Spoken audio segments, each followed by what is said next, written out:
నమస్తే welcome to exclusive field report. ఇండిగోపై కేంద్రం సీరియస్. మొలకల చెరువు కల్తీ మద్యం కేసులో సిట్ దూకుడు. సత్తుపల్లి జింకల వేట కేసులో వెలుగులోకి సంచలన విషయాలు.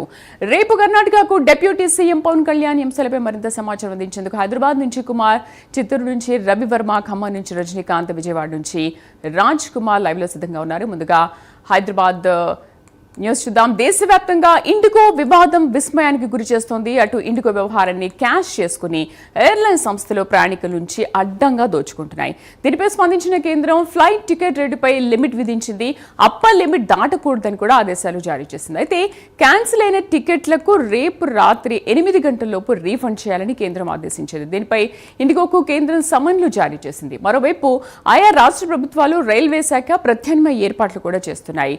శంషాబాద్ ఎయిర్పోర్ట్ నుండి ఆర్టీసీ బస్సులతో పాటు ప్రత్యేక రైళ్లు కూడా ఏర్పాటు చేశారు. ఇక పూర్తి సమాచారాన్ని మా కరెస్పాండెంట్ కుమార్ అందిస్తారు. కుమార్. Thank you Sridevi. దేశీయ విమాన సంస్థ ఇండిగో ఏదైతే ఈరోజు సుమారు 1000 ఫ్లైట్లు ఏదైతే క్యాన్సిల్ అయినట్లయితే తెలుస్తుంది. ముఖ్యంగా గత 3 రోజుల నుంచి కూడా ఇండిగో విమాన సర్వీసులు చాలా అంతరాయాన్ని అయితే ఏర్పడిందని చెప్పొచ్చు. ముఖ్యంగా ఇటు ప్రయాణికులు ఇటు పడిగాపులు కాస్తున్న పరిస్థితి అవుతుంది. ముఖ్యంగా ఇటు శంషాబాద్లోనే కాదు, మేజర్ సిటీస్ అంటే ఇటు ఢిల్లీ కావచ్చు, ముంబై కావచ్చు, లేదంటే ఇటు శంషాబాద్ కావచ్చు, ఇటు ప్రతి చోట కూడా ఇండిగో విమాన సర్వీసులు నిలిపివేయడంతో కూడా ప్రయాణికులు చాలా ఇబ్బందులు ఎదుర్కొన్నారని చెప్పొచ్చు. ముఖ్యంగా గడిచిన 3 రోజుల పాటు ఏదైతే ఇదే సంక్షోభం అయితే ఎదురవుతుంది. అలాగే ఈ రోజు ఏకంగా దేశవ్యాప్తంగా కూడా 1000కు పైగా విమానాలను అయితే రద్దు చేశారు. ఈ నేపథ్యంలో ఇటు కేంద్రం కూడా దీనిపై సీరియస్గా యాక్షన్ తీసుకుంటుందనే చెప్పొచ్చు. ముఖ్యంగా ఇప్పటికే దీనికి బాధ్యులు ఎవరైతే ఉన్నారో ఖచ్చితంగా వారిని కఠినంగా శిక్షిస్తామంటూ కూడా ఇప్పటికే కేంద్రం హెచ్చరించింది. అలాగే మరొక పక్క ఇటు ఇండిగో విమాన సర్వీసులు రద్దు అవడంతో కూడా మిగతా సర్వీసులన్నీ కూడా విచ్చలవిడిగా ఏదైతే టికెట్ ధరలు పెంచి ప్రజల దగ్గర నుంచి అయితే దోచుకునే పరిస్థితి అవుతుంది. ఈ నేపథ్యంలో ఇటు కేంద్రం కూడా దీనిపై సీరియస్ అయిందని చెప్పొచ్చు. విమానయాన సంబంధించిన శాఖ ఏదైతే కొన్ని కీలక ఆదేశాలు జారీ చేశారో, ముఖ్యంగా ఇటు ఏదైతే ఫ్లైట్స్కి సంబంధించి ఏదైతే నిర్ణీత ప్రైజులే తీసుకోవాలి, అంతకన్నా ఎక్కువ ప్రైజులు కనుక ఏదైతే టికెట్ ధరలో తీసుకుంటే కనుక కఠినంగా చర్యలు తీసుకుంటామంటూ ఇప్పటికే విమానయాన శాఖకు సంబంధించి కేంద్ర మంత్రి అయిన రామ్మోహన్ నాయుడు కూడా చెప్పడం తెలుస్తుంది. అలాగే మరొక పక్క ముఖ్యంగా ఇటు రైల్వే శాఖ కూడా ఇటు ఇండిగో విమాన సర్వీసెస్లో రద్దయినాయి కాబట్టి వెంటనే కొన్ని ఎక్స్ట్రా రైళ్లు కూడా ఇప్పుడు పెట్టడం జరిగింది. ముఖ్యంగా చూసుకున్నట్టయితే ఇటు ప్రీమియం రైళ్లలోని 116 కోచ్లు అయితే పెంచారు. అలాగే 18 రైళ్లలో ప్రయాణికులు అంటే దీనికి సంబంధించి సామర్థ్యాన్ని కూడా ఇప్పటికే రైల్వే శాఖ అయితే పెంచింది. అలాగే మరొక పక్క 3 కీలక రైళ్లను స్లీపర్ క్లాస్ అలాగే కోచ్లను కూడా ఇప్పటికే తూర్పు రైల్వే అయితే పెంచినట్లయితే తెలుస్తుంది. అలాగే 8 రైళ్లలోని థర్డ్ ఏసీ అలాగే చైర్ కోచ్ను కూడా ఇప్పటికే రైల్వే శాఖ అయితే పెంచింది. అలాగే మరొక పక్క ఇటు తెలంగాణలో కూడా శంషాబాద్ ఎయిర్పోర్ట్లో కూడా ఇప్పటికే తెలంగాణ ఆర్టీసీ కూడా ప్రత్యేక బస్సులు ఏర్పాటు చేసింది.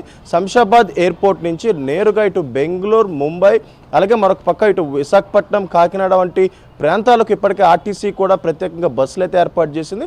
అయితే ఇండిగోకు సంబంధించి ఇప్పటికే మరికొద్ది సేపట్లో కూడా కేంద్రం ఏదైతే ఒక మీటింగ్ కూడా ఏర్పాటు చేసింది. దీనికి సంబంధించి ఇండిగో సంస్థ ఏదైతే సభ్యులు కూడా హాజరవ్వాలంటూ కూడా ఇప్పటికే కేంద్రం అయితే చెప్తుంది. అలాగే మరొక పక్క ఈ టికెట్లు అంటే గత 3 రోజుల నుంచి కూడా ఇటు ఇండిగో సర్వీసెస్ రద్దయినాయి కాబట్టి ముఖ్యంగా ప్రయాణించేవారు ఎవరైతే టికెట్లు తీసుకున్నారో వాళ్ళకి ఖచ్చితంగా రిఫండ్ అనేది 100% ఇవ్వాలంటూ కూడా ఇప్పటికే కేంద్రం ఇండిగో సంస్థకు అయితే సూచించింది. రేపు సాయంత్రం 8 గంటల లోపు ఏదైతే ఈ అమౌంట్ మొత్తం అంటే టికెట్ క్యాన్సిలేషన్ కావచ్చు, రద్దు కావచ్చు, ప్రతి ఒక్కటి కూడా అంటే ఈ అమౌంట్స్ మొత్తం అన్నీ కూడా ఏదైతే కస్టమర్స్కి ఇమీడియట్గా వాళ్ళకి రిఫండ్ చేయాలంటూ కూడా ఇప్పటికే ఏదైతే కేంద్రం చెప్తుంది. ఈ నేపథ్యంలో ఇటు ఇండిగో సంస్థ సీఈఓ కూడా ఇటు ప్రజలకు అంటే టికెట్ ఎవరైతే కొనుక్కున్నారో వాళ్ళందరికీ కూడా క్షమాపణ చెప్తూ కూడా ట్విట్టర్ ద్వారా ఒక పోస్ట్ అయితే పెట్టడం జరిగింది. ముఖ్యంగా ఈ అసౌకర్యానికి సంబంధించి మరొక 10-15 రోజుల్లోని పూర్తిగా ఇండిగో సర్వీసెస్ను పునరుద్ధరిస్తామంటూ కూడా ఇప్పటికీ ఇండిగో సంస్థ చెప్తున్న పరిస్థితి ఉంది.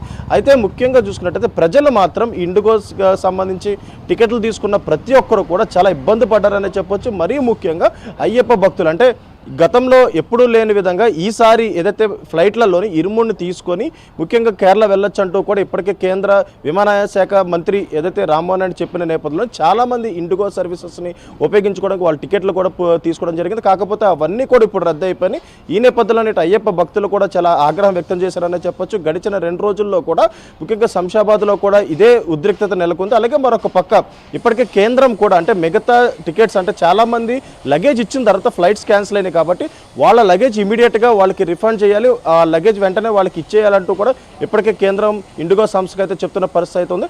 అయితే మరొక 10-15 రోజులుగా గడిస్తే కానీ ఇండిగో సంస్థకు సంబంధించి విమాన సర్వీసులు మళ్ళీ పునరుద్ధరించే అవకాశం లేనట్టయితే చెప్పొచ్చు శ్రీదేవి. సో ఫర్దర్గా కుమార్ ఇంకా ఏ విధంగా ఉండొచ్చు అంటారంటే ఇప్పటివరకు అయితే ప్రాబ్లమ్ సాల్వ్ అయింది, ప్రయాణికులు ఈ అసౌకర్యాన్ని నుంచి కొంచెం బయటపడ్డారు, ఓకే, మరి what is the further case? Yes Sridevi, ముఖ్యంగా ఇప్పటి వరకు కూడా అంటే ఇండిగో సంబంధించి ఫస్ట్ రోజు అంటే 2-3 రోజుల క్రితం కేవలం మామూలుగా ఏదైతే ఫ్లైట్స్ క్యాన్సిల్ అయినట్టు కూడా కేవలం కొంతమంది ప్రయాణికులకి అయితే చెప్పారు. గడిచిన 2 రోజుల్లో కూడా వరుసగా 500 నుంచి 1000 ఫ్లైట్ల వరకు కూడా క్యాన్సిల్ అయినాయి అని ఇండిగో సంస్థ అయితే చెప్పుకుంటూ వచ్చింది. ఈ నేపథ్యంలోనే ముఖ్యంగా చూసుకున్నట్టయితే ఇండిగో సంస్థలోని సిబ్బంది కొరత అయితే చాలా ఎక్కువగా ఉందనే తెలుస్తుంది. ఈ నేపథ్యంలోనే ఇటు సిబ్బంది కొరతను కూడా పునరుద్ధరించేందుకు 10-15 రోజులు పడుతుందంటూ కూడా ఇప్పటికే ఇండిగో సంస్థ ఒక క్లారిటీ అయితే ఇచ్చింది. అలాగే మరొక పక్క ప్రయాణికులు ప్రస్తుతానికైతే ఇటు ఇండిగో సంస్థ క్యాన్సిల్ చేసిన ఫ్లైట్స్ అన్నిటికీ ఆ ప్రదేశాలకు అంటే ఆ గమ్యస్థానాలకు వెళ్లాల్సిన ప్రయాణికులకి ఇప్పటికే రైల్వే శాఖ ప్రత్యేకంగా రైలు ఏర్పాటు చేసింది, ఆర్టీసీ కూడా ప్రత్యేకంగా బస్సులు ఏర్పాటు చేసింది. అయితే గడిచిన అంటే ఇప్పుడు ఈ టికెట్స్ ఎవరైతే తీసుకున్నారో వాళ్ళందరికీ కూడా 100% రిఫండ్ అయితే ఇస్తున్నారు. కానీ తర్వాత ఏదైతే ఇండిగో సంస్థ ఏ విధంగా గైడ్ లైన్స్ పాటిస్తుంది అనేది అయితే మనం వేచి చూడాల్సిన అవసరం అయితే ఉంది. ఇప్పటివరకు కూడా ఇటు పైలట్స్ కొరత కావచ్చు, సిబ్బంది కొరత కావచ్చు, దీనివల్ల ఇండిగో ఫ్లైట్స్ మొత్తం ఇప్పటివరకు కూడా ఆగిపోయినట్టనే చెప్పొచ్చు. కానీ మరొక 10-15 రోజులు గడిచి అంటే మరికొద్ది సేపట్లో ఇటు కేంద్రం కూడా ఒక మీటింగ్ అయితే ఏర్పాటు చేసింది. ఇటు ఇండిగో సంస్థ సభ్యులు కూడా దానికి హాజరవుతారు కాబట్టి వాళ్ళు ఏ విధంగా దీనికి వివరణ ఇస్తారు, అసలు ఇంత దీనికి సంబంధించి ఇమీడియట్గా అంటే ఇన్ని ఫ్లైట్స్ ఎందుకు క్యాన్సిల్ అయినాయి, దానికి సంబంధించి ఏ విధంగా వాళ్ళు చెప్తారో చూసిన తర్వాత దీన్ని పునరుద్ధరించే అవకాశం ఉందో లేదో కూడా ఒక క్లారిటీ అయితే వచ్చే అవకాశం అవుతుంది. కానీ ప్రజలు మాత్రం ఇటు ఇండిగో టికెట్స్ తీసుకొని కూడా చాలా ఇబ్బంది పడ్డారని చెప్పొచ్చు. ఈ నేపథ్యంలోనే మిగతా సర్వీసెస్ కూడా ఇటు టికెట్ ధర పెంచిన నేపథ్యంలో కేంద్రం కూడా వెంటనే దానిపై సీరియస్ అయింది. ముఖ్యంగా నిర్ణీత కిలోమీటర్స్లో ఎంత ఛార్జెస్ అయితే ఉంటుందో అన్ని ఛార్జెస్ ఏదైతే ప్రజల నుంచి తీసుకోవాలంటూ కూడా ఇప్పటికే కేంద్రం చెప్పింది. కాబట్టి మరి 10-15 రోజులు గడిస్తే కానీ ఈ సమస్యకి ఎలాంటి పరిష్కారం దొరుకుతున్నది అయితే మనం వేచి చూడాల్సి ఉంటుంది శ్రీదేవి. Thank you.